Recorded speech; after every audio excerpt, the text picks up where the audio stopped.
Never a dull moment in the so-called city of brotherly love. You want a shot of tequila? No, It's good. I'm good. Casamigos. Cheers. I'm good. Go Birds. Enemy territory, indeed. Get up.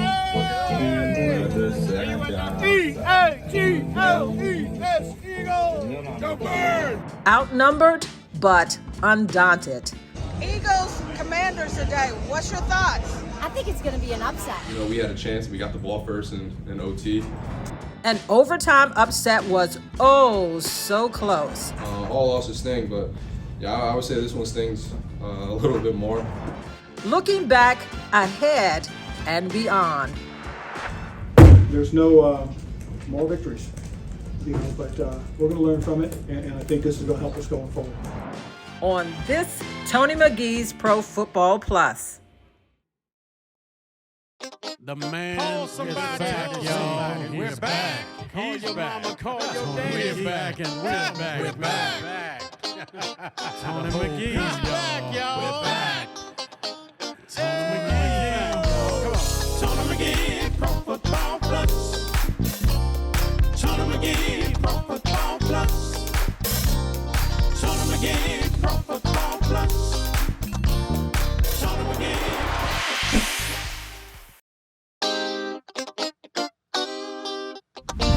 What's up?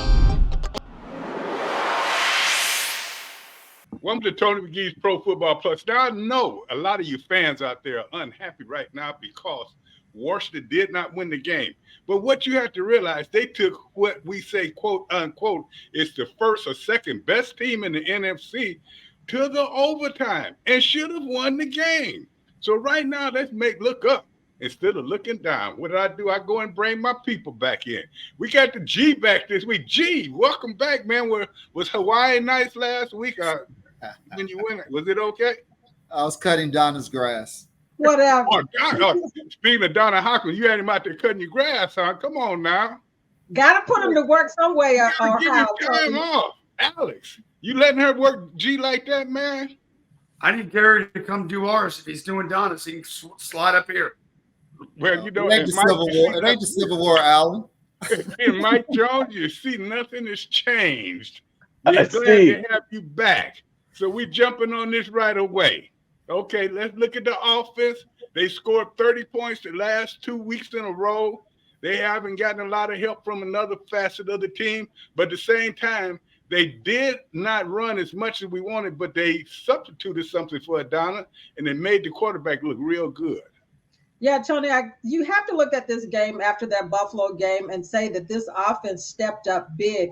Sam Howell stepped up big. The offensive line did a great job as pushing the Eagles' defensive front, one of the best defensive fronts in the NFL. And they basically did an excellent job as far as protecting Sam, even though they gave up 5 sacks this week, gave up 9 last week, a total, I think, 24 for the year. The offensive line, the running game, Sam, it was balanced across the board. And you like what you did. I mean, you look at Sam down the stretch at the end when he rallied that team, they had to score a touchdown.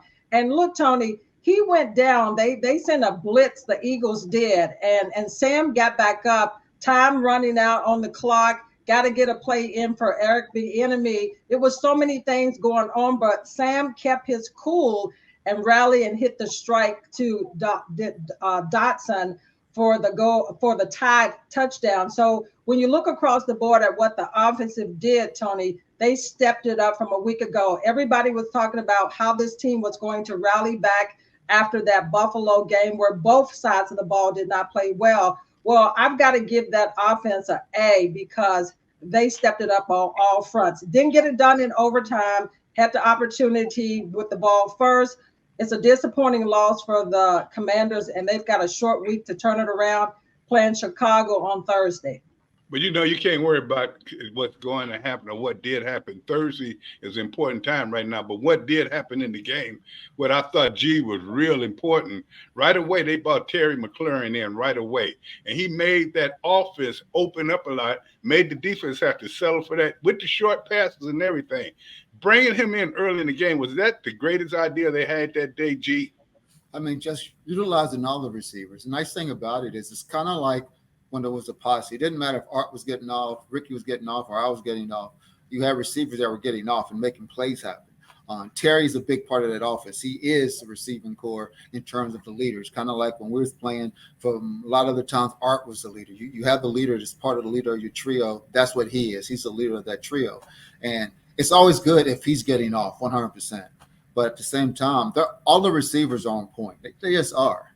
I mean, right now, I hate to say it, but our defense plays off and on from time to time, and that's what's killing. Typically, you don't have to hate to say it. They do play off and on. I mean, when they're on point, they stop everybody. But when they're off point, they don't stop anybody. And that's, anytime you score 30-some points, you should win the football game. No question. And Mike, we keep saying they have to run the ball more, but that little short passing game, that seems to really be the same as a run, and I thought it was very efficient. No, I agree with you. And, I thought that they did a good job of having balance with the way they ran the football at the Eagles. But they also, like you said, they mixed in the short passes. They really kept the Eagles off balance. You could tell that they really couldn't get a beat on what Washington was doing. I thought Eric Bieniemy did a really good job of modifying his game plan from the week before to making sure that, okay, we're not going to let another very good pass rushing defense pin back their ears and come at us as much as they did last week. Yes, they had 5 sacks, but they had them on their heels a lot of the times too when they were running the football or the short passing game. And then, they took some shots here and there, but it was just a good mix. And that's what you have to have, the variety. So that way you keep your opponent guessing. And by going right at them and then getting the ball out of Sam's hands quickly, they weren't also making it difficult for them to substitute at times as well. So it was definitely a good game plan that they had. I felt like, man, they could have gone for 2. They had them on the ropes. I thought they probably could have pulled that thing off. It's unfortunate they didn't get the win, but still you got to be really encouraged by the way that the offense bounced back and the way that the game plan really helped Sam Howell get into a rhythm. Hey, Mike, Coach Rivera said that they were gassed at that time, so he didn't want to go for 2. Yeah, that was troubling to me. I mean, this is a professional football team. You guys do conditioning drills and all the practicing. Are you guys not running no huddle, game time, end of game situations in practice? That way your guys are properly conditioned. You're admitting that they were gassed. That means you were not doing your job in preparing them. So I didn't understand why he said that or why that was an excuse. Blame it on the collective bargaining. That's what the problem is. But Alex, let me ask you this. We are talking about all the improvements and everything, but you can't give up 24 sacks. And, 4 games. Come on, man. What can they do about it? Tony, I don't know. I mean, it did feel so much better than the 9-sack game the week prior. 5 sacks is a lot of sacks, but somehow, despite that, it didn't feel like they were being inundated by the Eagles' D. I thought the Commanders' offense, EB and crew, quarterback played great. He and that offense, they went toe-to-toe with what I think most folks think is either the best or second best offense in the NFC, maybe in all of football. And they were great. And yes, there were sacks. Clearly, the week in between, Sam, I imagine, heard a few times, you got to get the ball out of your hands quicker. Certainly he did. Eagles front is stout. They're fantastic. 5's too many. 5 after 9 feels better. 5 and almost winning the game despite 5 sacks. We don't do more victories, I don't think. I know the coach said there's no such thing. But I think if you can have a 5-sack game and feel reasonably decent about it, given how close they were and who that was against, I think that's where they are. That's a good point that you made. That's a very good point, because you know what? You look at, they were units. And if you look at it, Philadelphia did not do that much against our offense. They got 5 sacks, but at the same time, we still got 30-some points. So I guarantee what you said was true. What were you saying, Donna? I said, come on, Tony, though. You got to give it up to the offensive line, especially this week, because they were holding their blocks against the Eagles' defensive front. And when you look at the red zone play by this Commanders team also, 3 or 4 in the red zone, something that we haven't heard for a long time. And then you look at their third down efficiency. they were spot on. So across the board, when you look at the numbers of what they did, they played a solid game all the way around. But Tony, let's go to the locker room to hear from the players. Disappointed, but you know what? They know they got to move on because they've got a short week. It's a tough loss for us. Definitely a game that we felt like we should have won, and definitely we're capable of winning. But I'm proud of the guys and how we fought till the end and gave ourselves a chance to take it to overtime. Obviously, I think we got to do a better job. If we get the ball first in overtime, it's our job as an offense to go down and score. We didn't do that, and we were really close. We thought Terry had that catch. I could have got out a little quicker and gave him some more room. But yeah, definitely a lot of things we can do better. But it was good to see. I mean, credit to Philly. They're one of the better teams in this league, and I think we showed a lot of people that we're right there. That's a tough loss, man. That's tough, especially when you had your opportunities to win it, and we didn't necessarily execute. And that's a tough one, bro. I'm still trying to process that because you come in here and we got off to a really good start. But they're a good team too, so they got the stop when they needed to, and they scored at the end. But it's just tough when you feel like you had the opportunity to win and we didn't quite finish it. So we got to try to learn from this, but at the same time, we got a home game coming up on Thursday that we really got to get prepared for, and it's a quick turnaround. Those Thursday games play on you fast, so we got to get guys healed up and ready for that. Yeah, I think we got a good team. We're strong in both facets, run and pass. We just got to keep putting it together. That's a good team over there, and obviously went to the Super Bowl last year. They're whatever it is, 4-0 now. But we went to overtime with them. Had our chances as well. So we just gotta keep going back to the drawing board and doing what we got to do. We had a chance. We got the ball first in OT, and we had a chance to go down and score and put the game away. But that's the biggest thing for me. It's just making the most of the opportunities when they're present in front of you, because sometimes they don't come back. Going back to that drop, that I had a drop, and the next play I got targeted was the last play of regulation. So you don't know if you're going to get the opportunities back, so you got to make the most of them when they come to you. Happy how the offense came out and played, put us back in the game. Crucial time, great play by Sam and John and all those guys, to march down the field and go out there and score. But you got to go out there and strain a little bit more to really, give ourselves a chance to close the game on the defensive side. Offense played phenomenally. They did everything in their power to help us win this game, and the defense let us down this game. So we'll be better Thursday. That's what I like. Hold up to it. The defense did let them down. But at the same time, G-Man, you know what I'm starting to understand? It seems as though the quarterback now, he's really learning these receivers and what situation to put them in, and they are really keeping the team in the game each and every week now.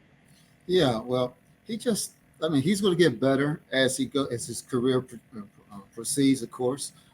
Right now, he still holds the ball a little bit too long, but now he knows to run with the ball. Pull it down, run. He's a good runner. He's a good scrambler.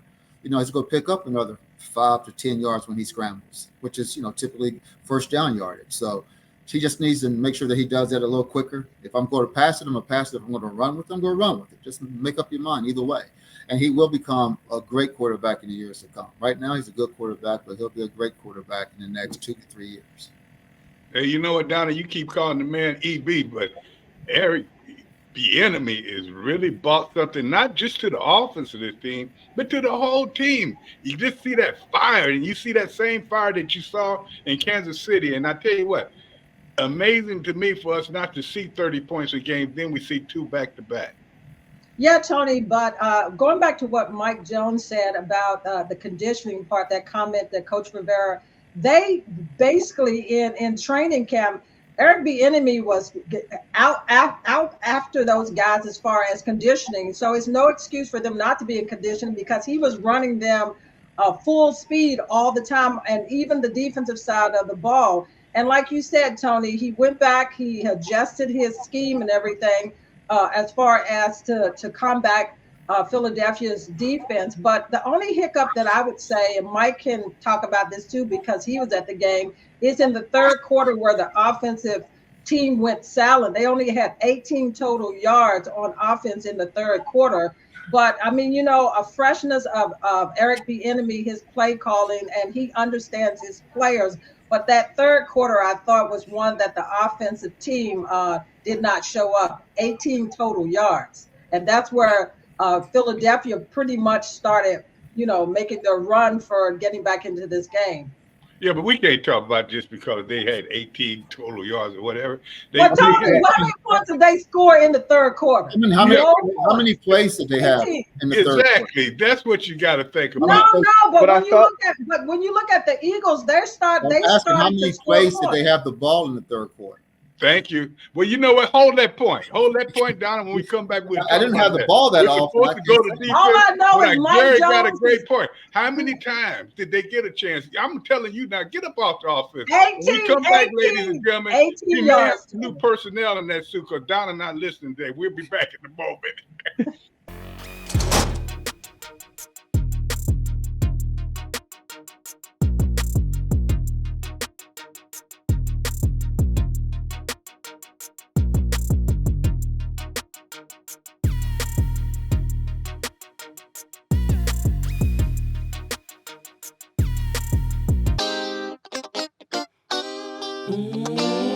Next.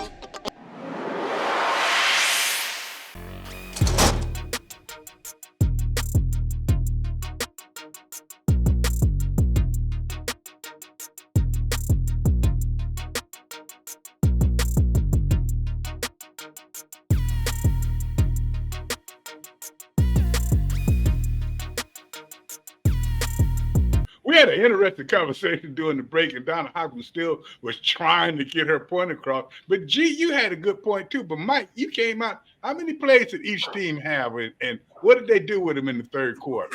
The Eagles had 22 plays in the third quarter.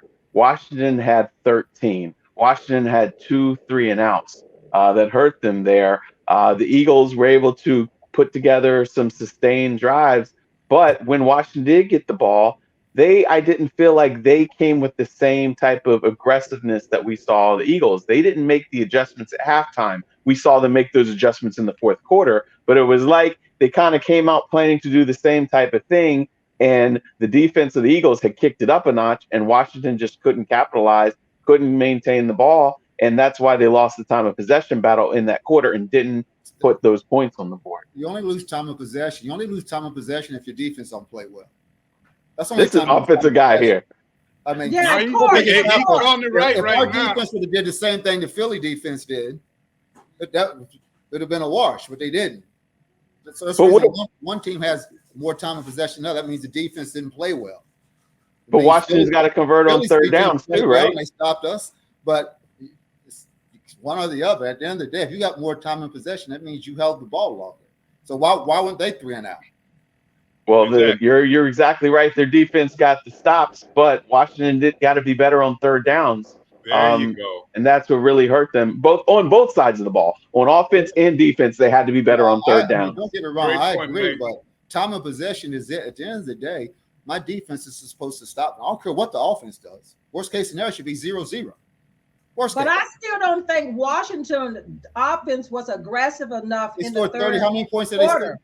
How many points did they score? No points in the third quarter. How many points they score in the game? It doesn't matter. Exactly. We're just talking about the third quarter. How many points they score in the game? Tell them, Gary. I mean, don't get it wrong. The philosophy of offense and defense is really simple. 18 points or less, offense should win. Period. It's just what it is. Everybody knows that. Defense, they should score no more than 18 points. But Gary, offense should score 18 points or more.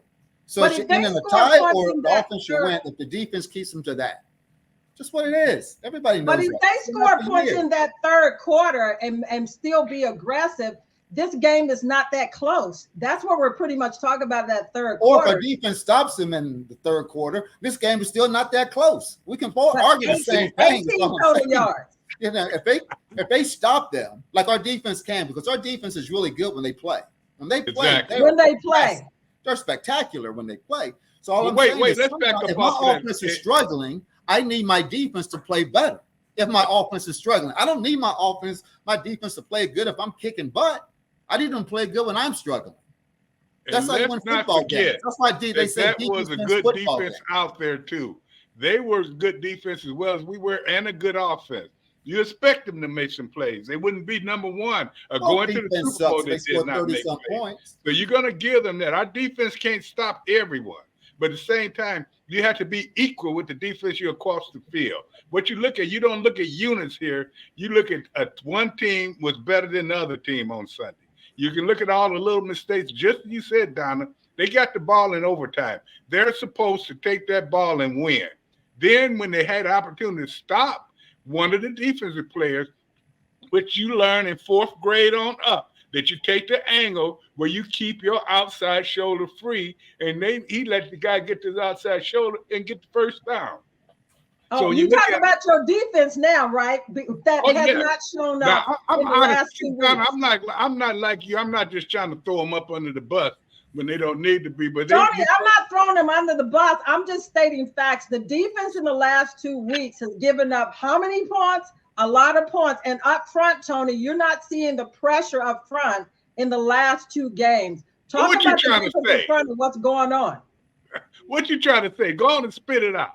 All I'm saying is they're not getting it done up front. Now, the edges around there, Chase Young and Montez Sweat is playing ball. But the pressure up front, and Jack Del Rio, to me, he's got to be more aggressive in his play calling.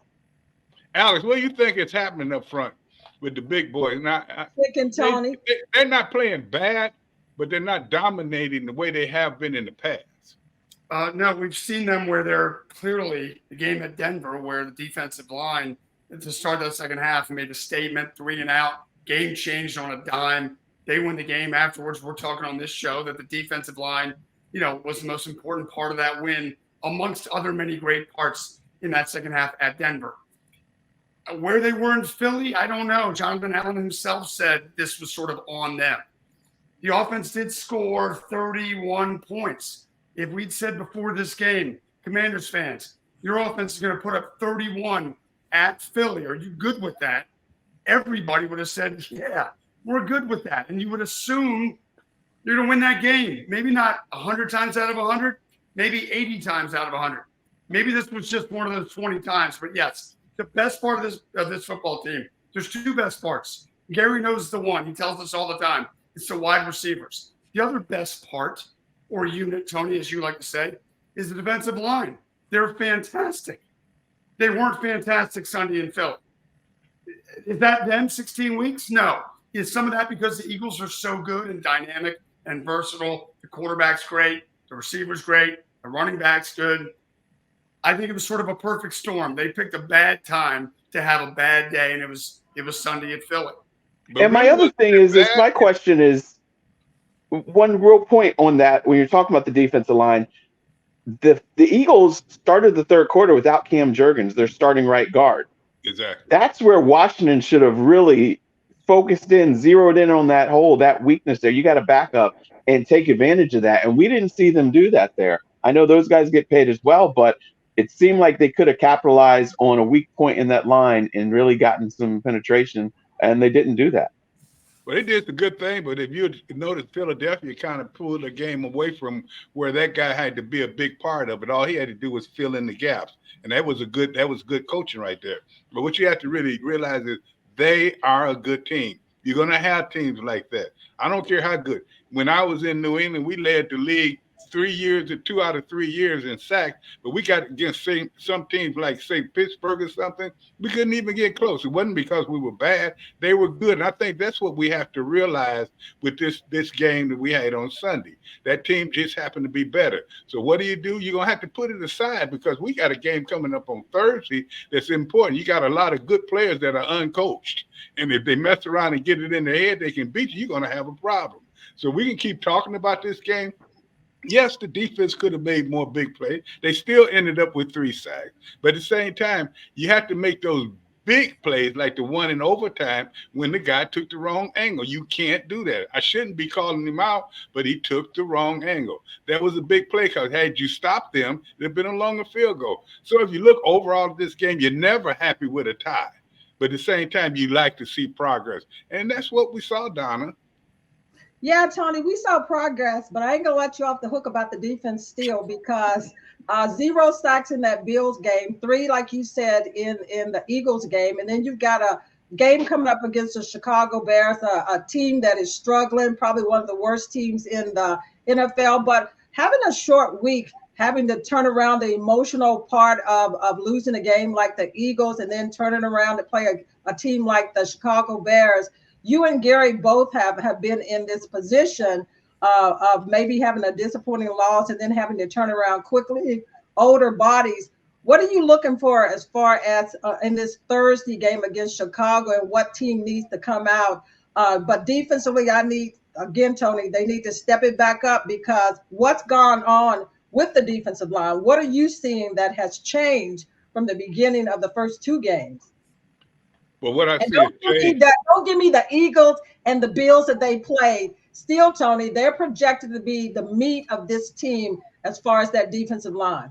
Well, you know what you see is this is the fourth game, and you're giving teams opportunity to study the film. If you're doing any good film study, you're going to pick out the plays where you see particular players. That's what I did with each and every player that I played against. I found his weakness, and I saved that until I need a big play. That's what they're doing to the middle of the line now. They're seeing that one of our defensive linemen really likes to penetrate, throw his men back there where we got the other big man in the middle that likes to swim and make a quick move. I'm not even calling out names. All I'm doing is telling you about techniques. So what you look at that is, okay, they happened. They did a good game plan on them, but we would be speaking differently had they won the game. They had a chance to win the game against a team that was in the Super Bowl. You're going to play them again, but you asked a great question. What do you need to do against Chicago? You can't keep lamenting about what transpired in last Sunday because this team has a lot of talent. They just need better coaching. So this is a dangerous team coming in. Don't you think so, Mike? No, I think so. And they, like you said, they've got way too much talent to not put it all together. We saw Justin Fields. Look, he had only thrown for more than 230 yards 3 times in his career prior to Sunday. Sunday, he had 231 passing yards at halftime. So the talent, the potential is there. They've just got to figure out how to put it together. It seems like there's a disconnect between the coaching, between the players. Chase Claypool is a talented wide receiver. He's at odds. They've got a lot of turmoil going on there, but there is the talent there. If you're looking past them, that you can get caught sleeping, and you can't let that happen if you're Washington. Hey, Alex, is this a pivotal game for Washington? You know, you got 1-2, lost 2. Is this a game that kind of tells you how your season is going? Absolutely. There's only 17 of these things, and that's what we love about this so much. You got to win the games. It's easy for me to say sitting here in my home office. You got to win the games that you're supposed to win. They didn't win at Philly. Nobody thought they were going to win at Philly. They made it insanely close. They didn't win the game. But you got to take care of business when you're playing. This is nothing against the Chicago Bears, but the Commanders will be favored in this game, and for good reason. They've won a couple. Chicago hasn't won any coming into this thing. Got to win the games you're supposed to win, especially at home. So, yeah, is this a must-win? No, because they could be 2-3 and then whatever. There's 12 games left. They really need to win this game. They really should win this game. If they're kind of who we thought they were, the Commanders, the new Commanders, all of this, the quarterback, the whole nine, they win this game. If they don't, then they're 2-3. All of a sudden, that distance between them and Philly is probably that much bigger. And then it's like, might we be able to, the Commanders, hang in for a wild card? You got to win games at home. You got to win games at home against teams that aren't very good. Unless the record's lying, Chicago Bears haven't been very good. A loss would be very disappointing. They just hung with the Super Bowl contenders, the Eagles, and lost by that much in overtime at their place. They ought to take care of business at home against Chicago. That's easy to say now. We'll see what actually happens. And, fans, you can listen to us analyze this. By the time this airs, they will not have played, but by it aired the second time, they would have played. So you can see which one of us know what we're talking about. And when I talk about that, to me, if I look at this game right now, I'm taking those wide receivers and my running back as an offense, and I'm going to utilize them all the way. I'm going to bring everyone with the kitchen sinks on defense towards Chicago. What you have to say is just what Alex said and I'm saying. They got a lot of talent there. They just haven't utilized it right. And the one thing, I don't want you to fall to 2-3. If you got aspirations of winning the division and getting the opportunity to go to Super Bowl and stuff, you can't start out losing the teams that you're supposed to. They're supposed to take these guys out. GM, I'm talking right? Need to take them out early. Don't even give them hope. Need to just drop them. When they getting off the bus and they starting to introduce them, hit them then. Don't wait. Hit them right then. What do you think, G? Yeah, I mean, perfect example. Like, you have to win that Philly game. You're in a situation to win that Philly game. You have to win the Philly game, 100%. You start off 2-0, you get the fan base excited. All of a sudden, then you come back and then you lose 2 games in a row. So now the fan base is saying, well, you should have won those first 2 games because those teams wasn't that good. You play 2 quality teams and then you get beat. So now you got the fan base looking at you a little differently again. I think we'll have a good crowd, against Chicago. That I do think. But you have to win the games that you're supposed to win. 100%. I agree with that. But you're also supposed to win those games that once they get close like that, we should beat Philly. We beat Philly last year with a less of a team in Philly. We should have beat them. We should have beat them. Perfect example. We should have had 4 sacks. The 4 sacks they would have had, that would have stopped that long run scramble that he had that ended up going into a score. Exactly. It's up and down. They punting and we have the ball. They don't even have that score. So the key is having your playmakers make plays when they need to make plays. That's what it has to come down to. And especially on defense right now, we need our playmakers to make plays. We're putting pressure on the edge. It's 100%. They're doing a good job. Make the damn sack, though. Well, I put pressure on it, but make the sack, though. That's like saying I got open, but I dropped the ball. Okay, I got open, but I dropped the ball. Yeah, I did something good, but did I really do something good? No, I didn't. The key is when I'm putting pressure, my job is really to put pressure and make the sack. That's what I want to do. And if I'm a person that's considered one of the leaders on that team, I have to make plays occasionally that typically I shouldn't have to make, but I have to make. And I think that's a have great to make, point. but I have to make. I have to make And it. you have to, and not just I gotta make a guy miss me. I gotta go. Not just a superstar, G. Everybody that goes in and get a check on Monday should make plays. That's what they're getting paid for. 100%. And if they don't make the play, they shouldn't have a check waiting for them. And speaking of that, when you talk about special teams, you got to dig to find the play. Gibson got one, and the kicker. That's all we're talking about. For them to say on television that you are one of the worst special teams in the league, our special teams better wake up. When we get back in a minute, we're going to bring them. Donna, get the bus to rolling. We're throwing them up under. We'll be back in a moment.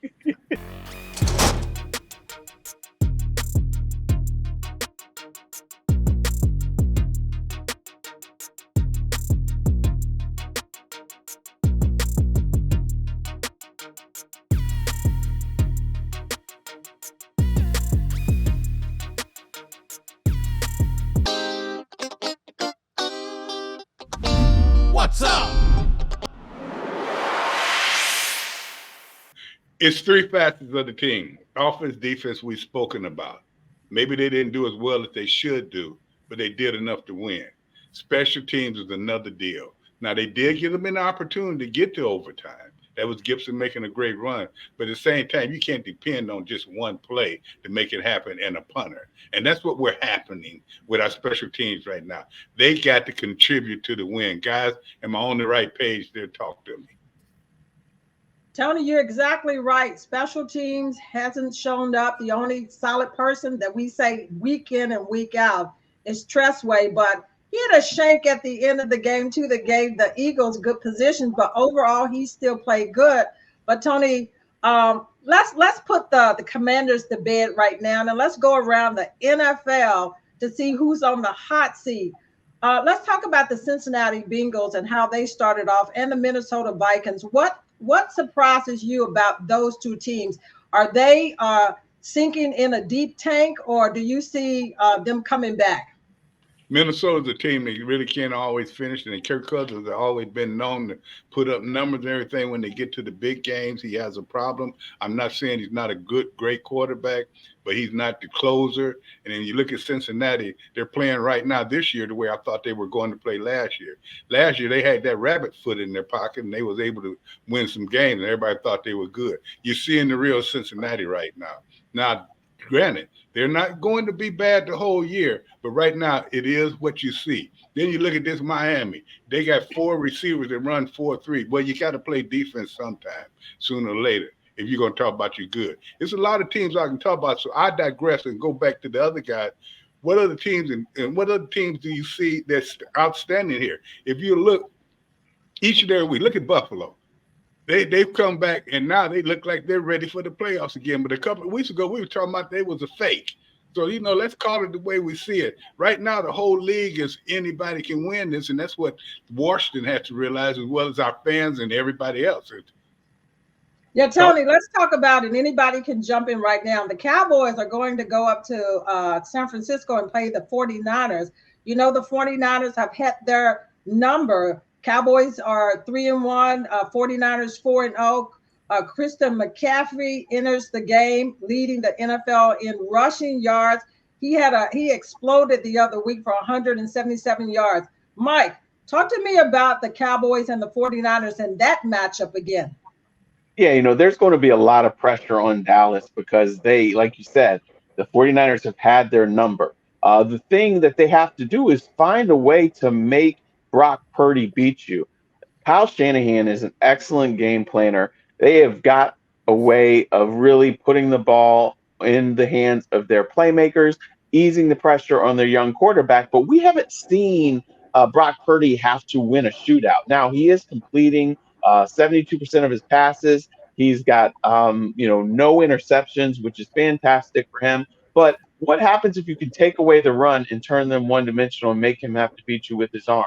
We haven't seen it yet. Dallas, though, has a defense that is talented as a pass rushing defense. We need to see if they can go out there and stop the run, take away Christian McCaffrey and them. And then we'll see with Dallas. But also taking care of the football, ball security, that's something that Dak Prescott has done a better job with. They've been more balanced. They've gotten the ball in the hands of Tony Pollard, who came into the game leading the league in touches. So it's going to be an interesting game there. I think, though, that 49ers probably are a little bit better equipped. But again, it's up to Dallas to try to make this young kid beat you because so far nobody has done that. Hey, Gary, what's your thoughts on the 49ers and that Cowboys game also? Dallas, like I said, they've got a lot to prove. Can they overcome what the 49ers have done to them in the past? What's your thoughts on Dak Prescott and that team?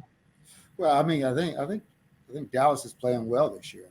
We all have to acknowledge that they are playing well. Right now, on paper, their numbers, honestly, is even better than San Francisco on paper. It's in terms of like offensive defense, in terms of points scores and points not scored, right? But I still think San Francisco will win because I think they're playing at home.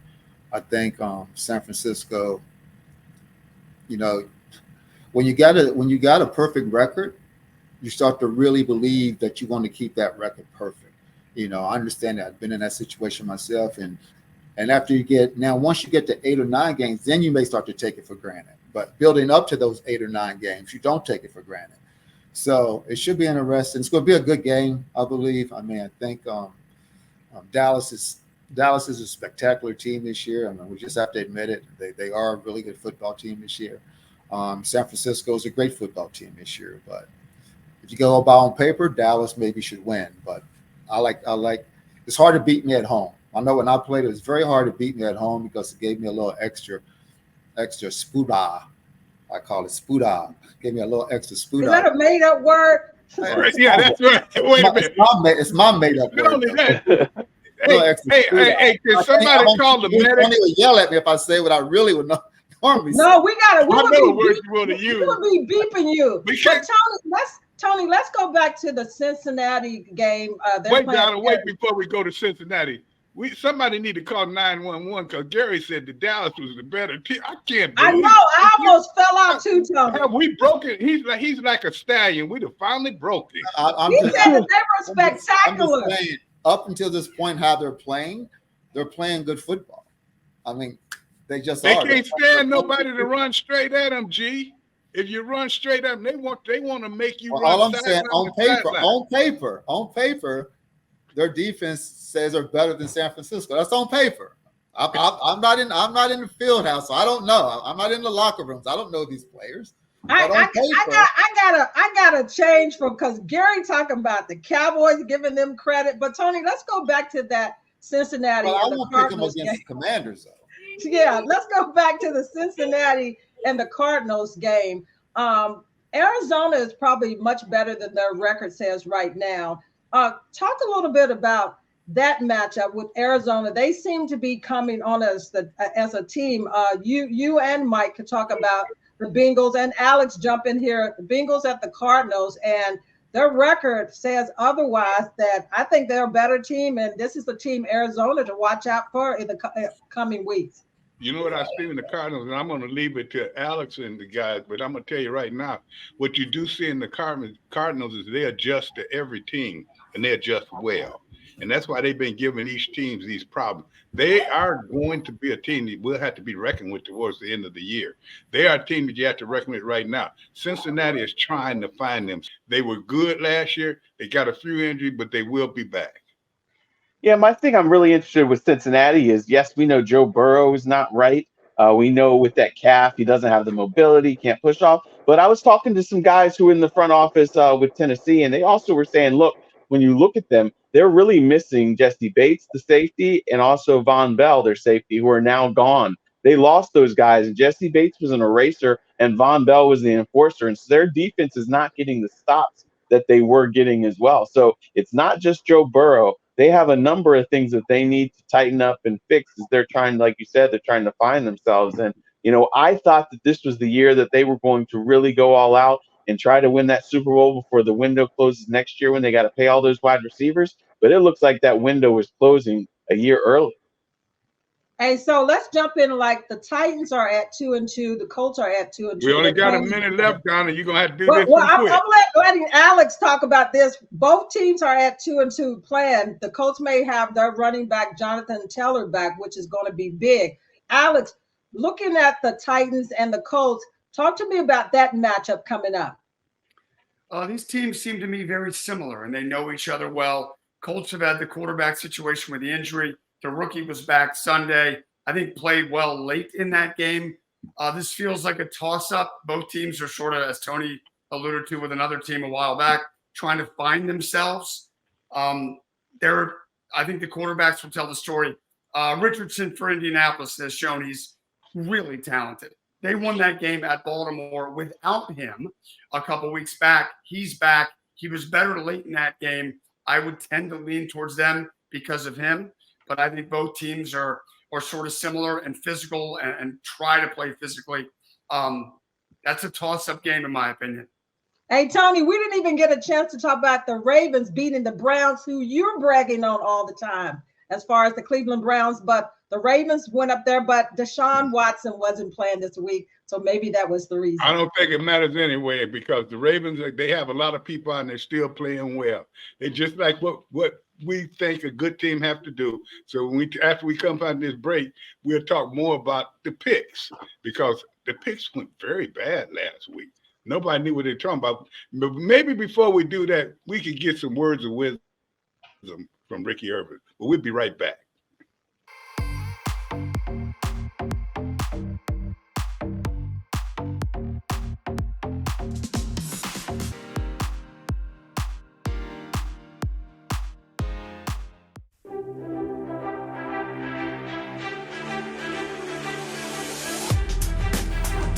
Hey guys, I'm back.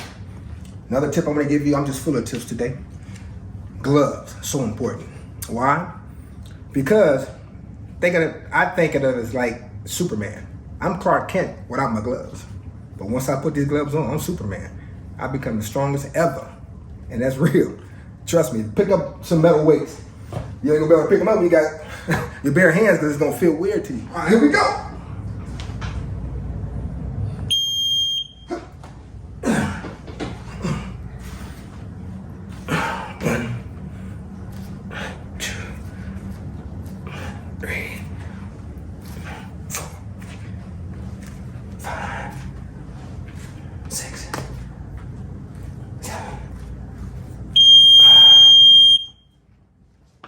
Seconds rest.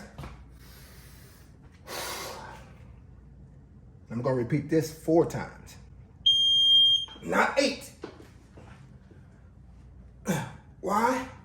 Because I'm doing flies for another 4, which will give me my 8.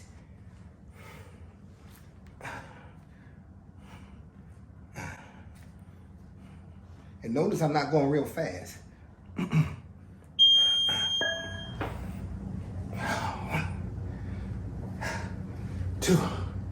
Guys, when you count, that means you're breathing. Sometimes it's hard for people to breathe, but if you count, you are breathing. So please make sure you count. Sometimes you're gonna have to drop down in your weight too. This is my last set of this one. And I'm going to flies after this. 1, 2. Now we're doing flies. I'm gonna go slow with these because my left shoulder is a problem.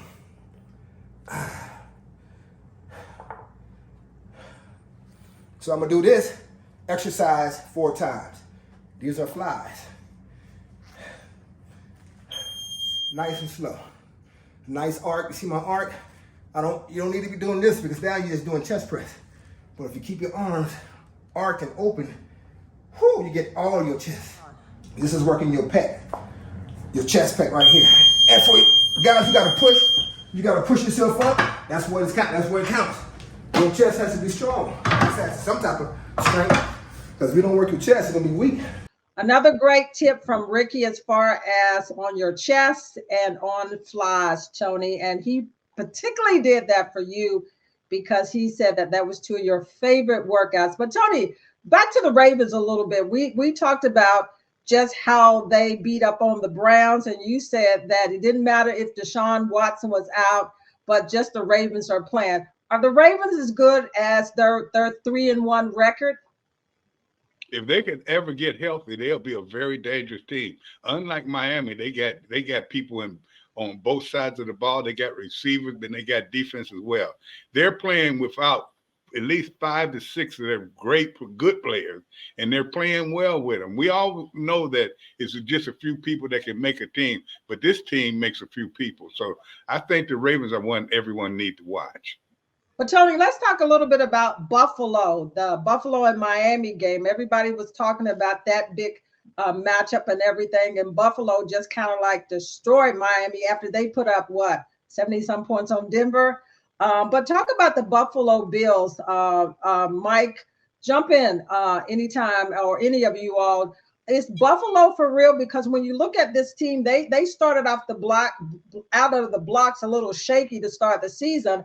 But in the last couple of weeks, you saw this team projected to be one of the better ones really shine. And you know the dangerous thing about them? They're going to have a lot of games at home. And Mike, you can talk about this a little bit.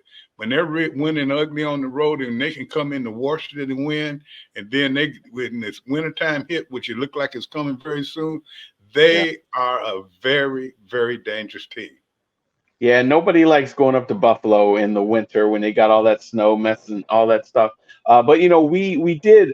They raised some concern the way they opened the season. Josh Allen turning the football over, forcing things. But in the last 2 games, we've seen him really strike a balance of being aggressive, but also knowing when to pick his spots, and that's what he has to do. I think that they're getting what they need from Stephon Diggs. They also are getting what they need from the other wide receivers. They're starting to step up better than what they have. And their defense, they don't even have Von Miller right now. He's going to be coming back soon. So I think that the way they were able to go at an offense that we know is potent in Miami and win like they did, they really kind of just affirmed and confirmed that, hey, we're okay. We are still one of the front runners in the AFC and have a chance to win a Super Bowl because there's a lot of talent across the board here.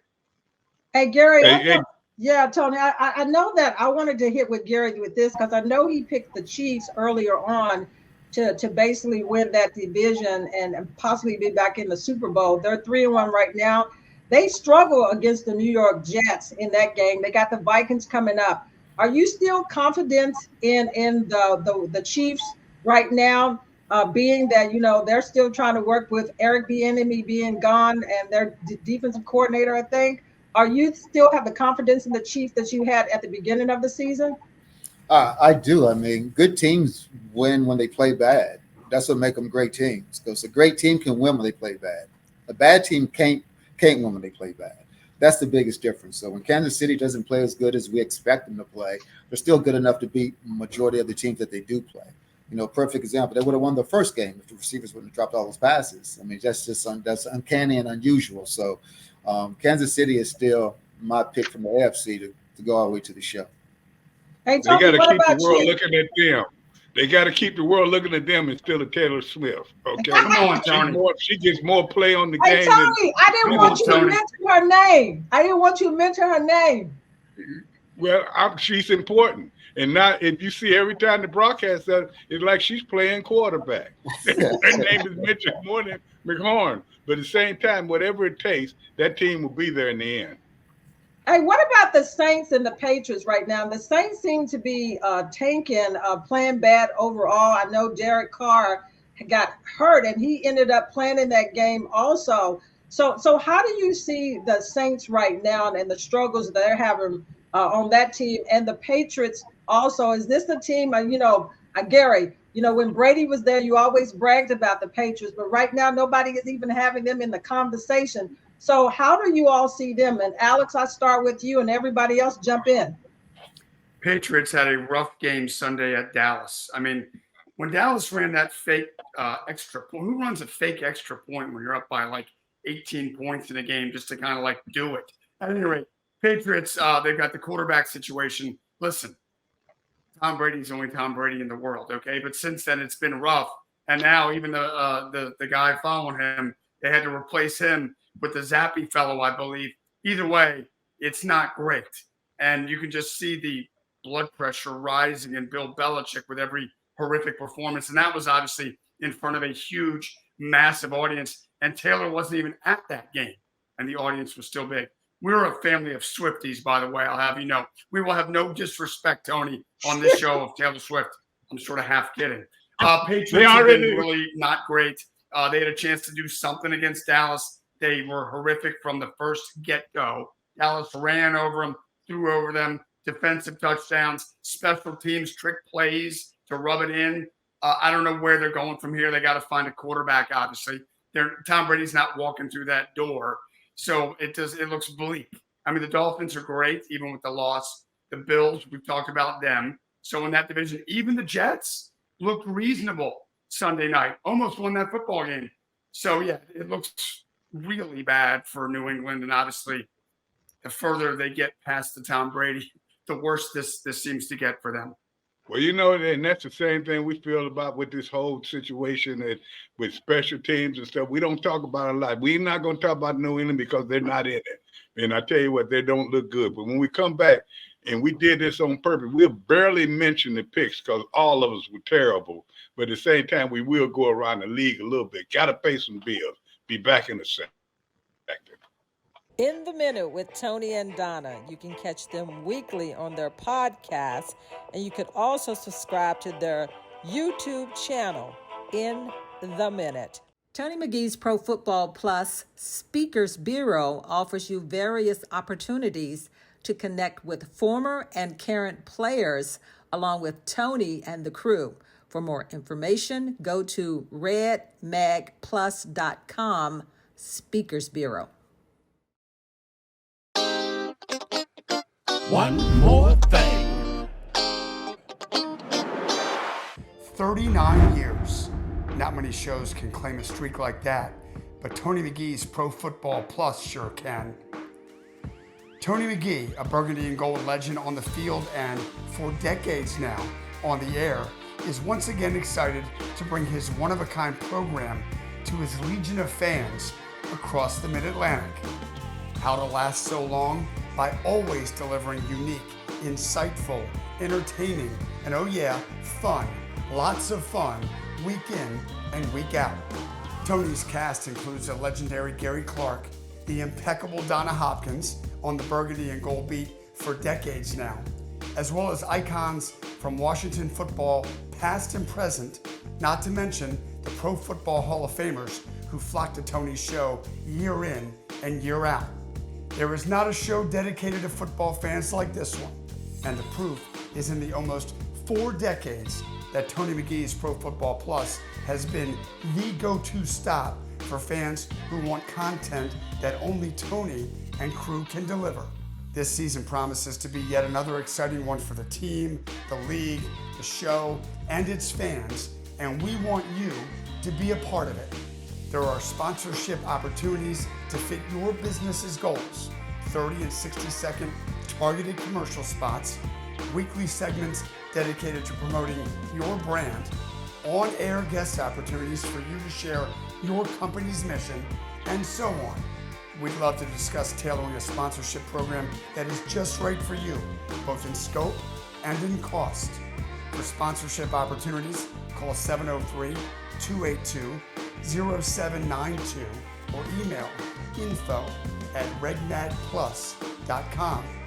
Be a part of this historic season on this historic show, Tony McGee's Pro Football Plus. 39 years and the millions of viewers over those years can't be wrong. This is the third game we had bad picks, and that means that's 3 licks in the timber and the Wolves went wild, so we're going to stop picking. At the same time, let's look for this team to do better. Guys, thanks for coming in. We had to talk about them a little bit. We do know that they're a better team than we think, and we want them to prove that Thursday night. So as we always say, I'm not going to say goodbye because we'll be back soon talking about a win. So I'll say in the minute.